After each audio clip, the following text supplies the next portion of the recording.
You're watching Talking Points, a focus on the political scene in Lubbock and across the South Plains. Welcome back. As expected, it was smooth sailing to re-election for local state representatives Dustin Burrows and Drew Springer. Now, you folks in Crosby, Dickens, Floyd, and Garza counties voted to send Springer back to Austin by a wide margin over Patsy Ledbetter. But again, keep in mind, Springer is also in a special runoff election for that vacant Texas Senate seat that doesn't extend into our area. So if Springer loses to Shelley Luther in that, then he's your person in the State House. If Springer wins on December 19th, then the scramble will be on to find you folks a replacement in the House. We will keep you posted on that. But we're talking about the makeup of our voters. We give you this race for Lubbock's state representative in District 84. Tech Law School grad and former Republican John Gibson worked his fanny off and put together what would be easy to call an excellent campaign, but just could not get more than 22,000 odd voters in the booth to counter the steady Republican voters for steady John Frullo, who's going back to Austin. Actually, across the state, that talk of flipping the state house blue once again never materialized. Republicans will hold on to their advantage in the state legislature, and KAMC West Rappaport has a look at the coming priorities of both parties.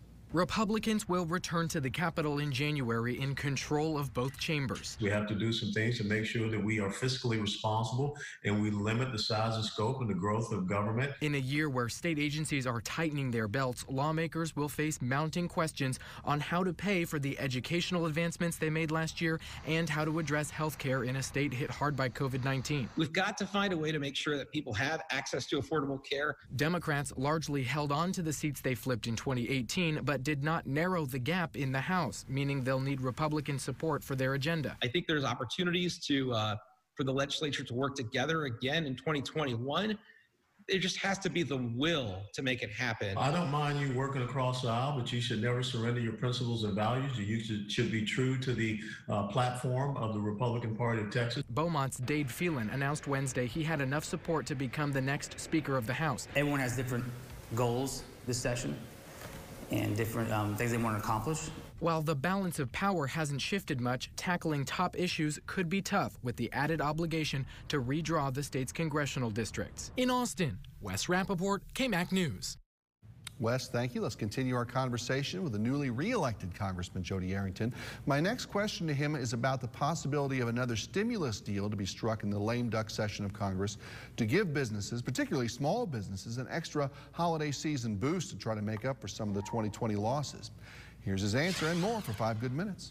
I think we can do it. I think we've got to settle into the outcome of the election here, but people have been hurting. There are gaps to fill. There are policies to put in place like protections against legal liability. There could be massive lawsuits. Everybody from teachers and nurses and frontline healthcare workers are all susceptible to that. It would destroy any recovery and comeback.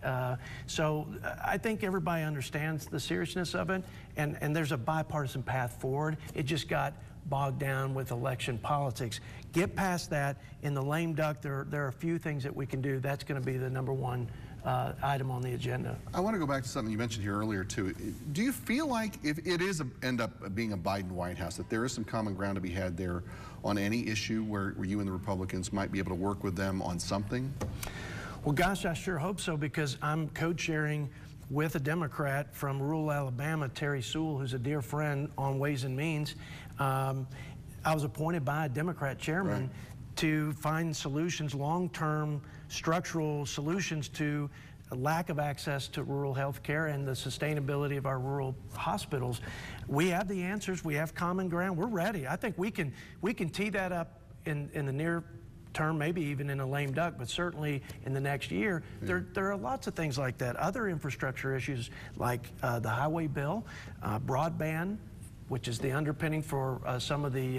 Well, Biden's done some work with infrastructure before here. Absolutely, but infrastructure has traditionally been bipartisan up until last year. We had to punt because they decided to run a partisan bill, but we'll get back to that. We'll have another farm bill in less than 2 years. Right. So yeah, there's plenty. I'm going to always find a way to move our country forward, but again, I'm going to fight tooth and nail for radical socialist policies that will take our freedoms, take the opportunities, take our way of life. I can't believe that they're actually the policies that I watched come through the House that are so out of the mainstream, not just Republican, I mean out of the mainstream, Republican or Democrat. Again, I think that cost Nancy Pelosi. It probably cost her a speakership, even though they will maintain the majority in the House. Interesting. You mentioned the Farm Bill will come back around here. Give me some other goals of yours that you want to work on. I know a lot's been done for this district in D.C. since you've been there. What will you and I be talking about 2 years from now? Trade deals. We got the safety net shored up. We got cotton back in there. That was job number one. But we don't want to have to think about survival and safety nets. We want to think about thriving, prosperity, and what that means to me is greater market opportunities around the globe. We want more customers with American products, especially ag and energy. That's top of the list. And then China, so many dimensions to China. So you're going to hear about China for years to come. It's the virus and accountability there. It's unfair trade practices, making good on their structural reforms, their purchase of our product. $150 billion of our product, half of which is energy, which is coming out of West Texas. And then you've got just the threat. They've eclipsed the size and the weaponry and the capability of our military. They're a very complicated relationship. And the supply chain that we learned, where we're dependent on them for medicines and other critical supplies, that has to be restructured. We cannot depend on China. See how much to unpack in just China. Right. That's what we're going to be talking about, among other things, for sure. You had talked about on election night with us bringing term limits back around possibly. Absolutely. Again. I'll bring it back to you. How much more of this do you have in you? Well, I'm not going to make a career out of it, I can tell you that. That's just something that I'd never believed the founders envisioned, and I think they'd be rolling over in their graves with the careerism in politics today. It's just not healthy. I think if we get Donald Trump back in the Oval Office, I think he already endorsed my bipartisan term limit bill. It gives you plenty of time to do what you set out to do, serve your people, make a difference, and come back home and live under the laws you passed. That was the whole idea.